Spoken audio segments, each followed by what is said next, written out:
پیارے دوستو السلام علیکم ورحمۃ اللہ وبرکاتہ۔ آج میں آپ کے سامنے سورہ رحمان کی دوسرے رکوع سے شروع کرنے جا رہا ہوں۔ اسے غور سے سننا تاکہ ہمارے دل و دماغ اللہ تعالیٰ روشن فرمائے، ایمان میں اضافہ فرمائے، ہماری تمام بیماریوں کو پریشانیوں کو دور فرمائے۔ آخر پر پھر ہم انشاءاللہ الرحمن دعا کریں گے۔ آئیے دوسرا رکوع سورہ رحمان کی ہم تلاوت کریں گے۔ اعوذ باللہ من الشیطان الرجیم، بسم اللہ الرحمن الرحیم۔ کل من علیہا فان ویبقى وجہ ربک ذو الجلال والاکرام فبأي آلاء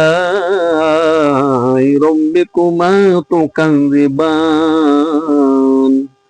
يسأله من في السماوات والأرض كل يوم هو في شأن فبأي آلاء ربكما تكذبان سنفرغ لكم أيها الثقلان فبأي آلاء ربكما تكذبان يا معشر الجن والإنس إن استطعتم أن تنفذوا من أقطار السماوات والأرض فانفذوا لا تنفذون إلا بسلطان فبأي آلاء ربكما تكذبان يرسل عليكما شواظ من نار ونحاس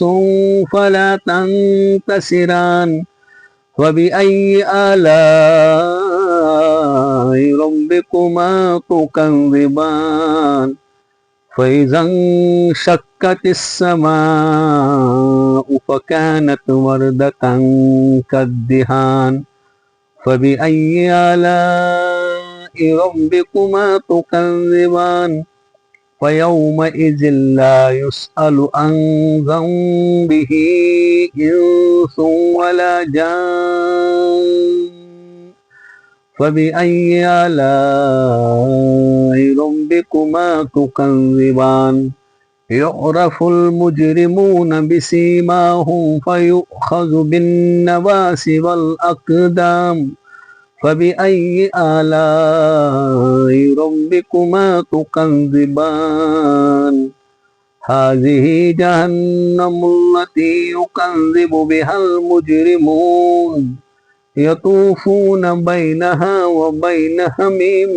آن فبأي آلاء ربكما تكذبان صدق اللہ العظیم۔ اللہ تعالیٰ ہمیں اپنی بارگاہ میں یہ تلاوت قبول فرمائے، ہماری تمام پریشانیوں کو دور فرمائے، ہماری جو بھی حاجات ہے اللہ تعالیٰ اپنے فضل و کرم سے اسے حل فرمائے، ہماری جو بھی پریشانیاں ہیں، ہماری جو بھی بیماریاں ہیں، جو بھی مرض ہیں، اللہ تعالیٰ اپنے اپنے فضل و کرم سے اسے دور فرمائے۔ اللہ تعالیٰ ہماری اندرونی بیرونی بیماریوں کو شفاء عاجلہ مستمرہ دائمہ نافعہ کلی فرمائے۔ ہسپتالوں میں اور گھروں میں بہت سے بیمار ہیں اور پریشان حال ہیں اس وقت لوگ، اللہ تعالیٰ سب کی پریشانی اور بیماریاں دور فرمائے۔ اللہ تعالیٰ ہماری جو بھی ہم کام کرتے ہیں اس میں اللہ تعالیٰ برکت فرمائے، ہمارے رزق میں اضافہ فرمائے، اللہ تعالیٰ ہماری تمام مرادوں کو پورا فرمائے۔ ربنا اننا آمنا فاغفر لنا ذنوبنا وقنا عذاب النار۔ اللہم یا مالک الرکاب ویا مفتح الابواب ویا مسبب الاسباب حی لنا سبب لا نستطیع له طلبا۔ اللہم انا آمنا فاغفر لنا ذنوبنا وقنا عذاب النار۔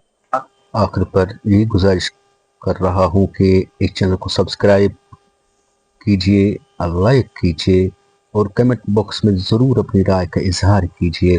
ملتے ہیں تیسرے رکوع کے ساتھ انشاءاللہ الرحمن۔ اچھا، السلام